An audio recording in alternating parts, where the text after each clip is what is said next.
মামনি এখানে কার জন্য দাঁড়িয়ে আছো?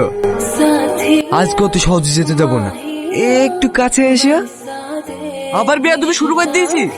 এটা আমাদের পার্সোনাল ম্যাটার। ভালোই ভালোই বলছি, ঝামেলা না করে এখান থেকে চলে যা। তোকে আমি ঠিকই দেখে নেব। থ্যাঙ্কস। আমি তো আমার কর্তব্য পালন করেছি। এই নিন আপনার ডায়েরি। আসবো স্যার।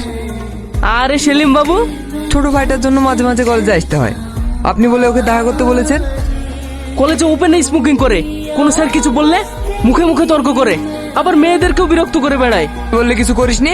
আমার ভুল হয়ে গেছে, নেক্সট টাইম এরকম আর হবে না।